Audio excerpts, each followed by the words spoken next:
अस्सलाम वालेकुम गाइस। आज मैं इस तरह करूंगा इस वीडियो लेक्चर के अंदर कि आपको कोई नेक्स्ट एक्सरसाइज नहीं पढ़ाऊंगा, बल्कि जो हमने उर्दू के पैसिव वॉइस पढ़े हैं नॉन टेंसेस के, मैंने वो आपका टेस्ट तो ले लिया, लेकिन अब मैं ये करूंगा कि जो 12 टेंसेस आपको पढ़ाए थे एक्टिव वॉइस और 9 टेंसेस के जो मैंने उर्दू पैसिव वॉइस समझाए हैं, इन दोनों के उर्दू के मिक्स करके जुमले दूंगा। क्योंकि जब मैंने 12 टेंसेस पढ़ाए थे तो उधर उर्दू में पहचान और फिर उनकी इंग्लिश बताई थी, और फिर जब मैंने उनको पैसिव करना सिखाया इंग्लिश टू इंग्लिश, तो वो तो आपने सीखे, लेकिन जब उर्दू में उनको पैसिव करना सिखाया तो पहचान वही रहती है जो 12 टेंसेस में होती है। बाकी मैंने जो और चीज़ें बताई कि जुमले के अंदर काम तो किया जाता है, लेकिन काम करने वाला मौजूद ना हो तो पैसिव होता है, और अगर एक्टिव जुमला हो तो सब्जेक्ट खुद काम करता है, लेकिन अगर पैसिव जुमला हो तो सब्जेक्ट पर काम किया जाता है, वो खुद काम नहीं करता। ये निशानियां बताई थी। अब मैं आपको उर्दू के एक्टिव और पैसिव मिक्स्ड जुमले लिखवाऊंगा। आपने आइडेंटिफाई करना है कि ये एक्टिव सेंटेंस है या पैसिव, अकॉर्डिंगली आपने उसको ट्रांसलेट करना है। तो आपने इधर क्या लिखना है, लिखिए, आपने लिखना है इसकी heading test for Urdu active and passive tenses. जी, अब आपने फर्स्ट सेंटेंस लिखना है, पौधों को पानी दिया जा रहा था। इंग्लिश सुनिए, the plants were being watered. Students, ये आपने खुद आइडेंटिफाई करना है एक्टिव है या पैसिव है, मैं मिक्स बोलूंगा। नेक्स्ट सेंटेंस पे चलते हैं, घर को साफ किया जाएगा। इंग्लिश सुनिए, the house will be cleaned. Next पे आ जाइए, उसने गरीबों पर तरस नहीं खाया है। इंग्लिश सुनिए, he has not taken pity on the poor. Student, ये आपने सही जाना कि ये एक्टिव सेंटेंस है, इसलिए हमने प्रेजेंट परफेक्ट टेंस जो ये मैंने जुमला बोला, ये एक्टिव अगर सेंटेंस था तो एक्टिव तरीके से इसको ट्रांसलेट किया। नेक्स्ट सेंटेंस पे चलिए, किसने चोरी की थी। इंग्लिश सुनिए, who committed theft. COMMITTED।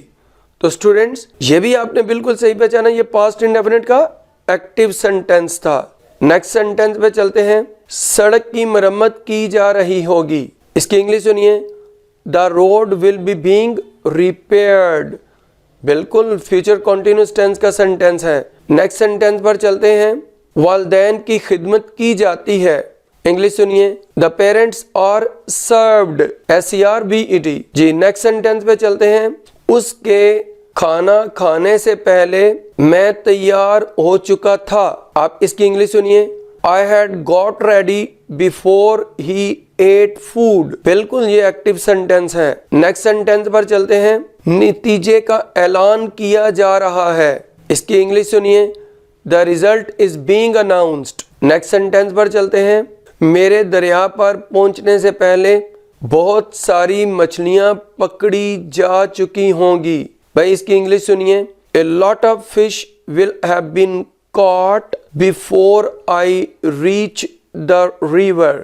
Student देखिए, ये मैंने क्या लिखवाया, a lot of fish will have been caught। ये पैसिव सेंटेंस है, और जो दूसरा सेंटेंस है वो प्रेजेंट इंडेफिनिट का एक्टिव है। हमने उसको बिल्कुल भी इधर पैसिव इसलिए नहीं बनाया कि उसकी उर्दू ही एक्टिव वाली है। नेक्स्ट सेंटेंस पे चलते हैं, किसको डांटा जा रहा था। इंग्लिश सुनिए, who was being rebuked. REBUKED, ये डांटने की इंग्लिश है। नेक्स्ट सेंटेंस ले लेते हैं, किसके जूते पॉलिश किए जाएंगे। इंग्लिश सुनिए, whose shoes will be polished. Next sentence पे चलिए, किताबों को तलाश किया जा चुका है। The books have been found. Next sentence पे चलते हैं, गंदम बिक गई थी। इसकी इंग्लिश सुनिए, द व्हीट सोल्ड। स्टूडेंट्स, ये देखिए कि ये ऐसा सेंटेंस है कि जिसको हमने एक्टिव में बनाया, पास्ट इंडेफिनिट टेंस का सेंटेंस है और एक्टिव में बनाया। आप देखें कि आप ये सोच रहे होंगे कि इधर काम तो किया गया बिकने वाला, लेकिन काम करने वाला मौजूद नहीं, तो ये तो पैसिव सेंटेंस है। भाई एक होता है बेचना और एक होता है बिकना। अगर होता कि गंदम बेची गई थी, फिर किसी ने बेचा होगा इसे, फिर काम करने वाला कोई मौजूद होगा जिसका इधर जिक्र ना हमने किया, यानी गंदम बेची गई थी, अगर ये होता तो इसकी इंग्लिश हम करते the wheat was sold, passive में करते पास्ट इंडेफिनिट में। लेकिन एक होता है बेचना, SELL सेल उसकी इंग्लिश, सेकंड फॉर्म सोल्ड और थर्ड सोल्ड, और एक होता है बिकना, बिकना की इंग्लिश भी सेल है, SELL सेल, और सेकंड फॉर्म सोल्ड और थर्ड सोल्ड। तो गंदम बिकी थी, बेशक किसी ने बेचा था तो बिकी थी, लेकिन हमने ना बेचना का जिक्र किया ना उस शख्स का जिक्र किया, इधर सिर्फ है गंदम बिक गई थी। तो बिकना जब इसकी इंग्लिश होती है तो सेल इंट्रांजिटिव वर्ब होता है, SELL सेल, तो इंट्रांजिटिव वर्ब के पैसिव नहीं बनते।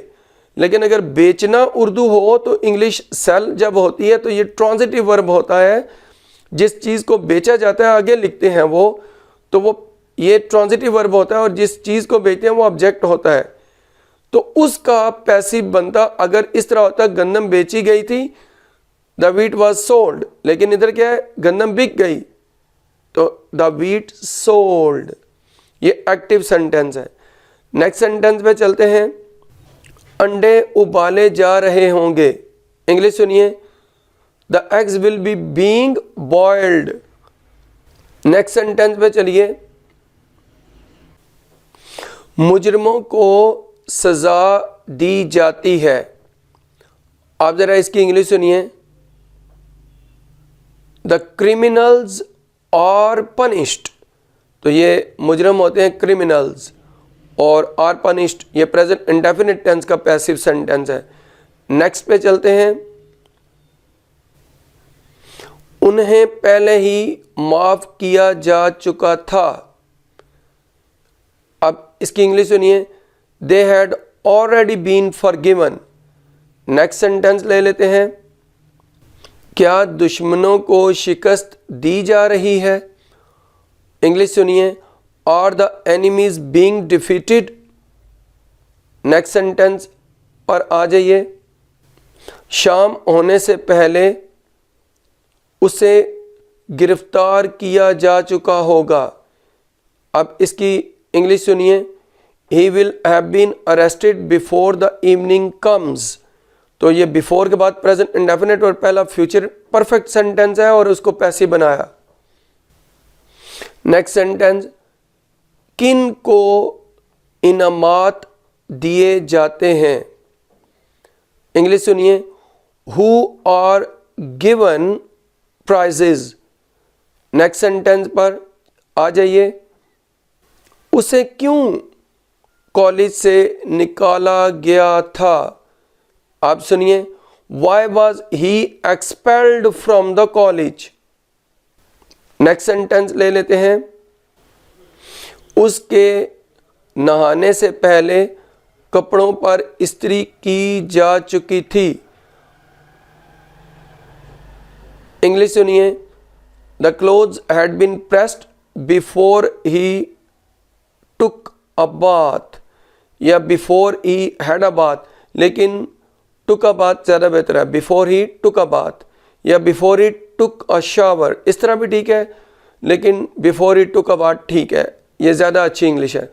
नेक्स्ट सेंटेंस पे चलते हैं, ये सुनिए, इतने उम्दा कपड़े पहले कभी नहीं खरीदे गए थे, इंग्लिश सुनिए,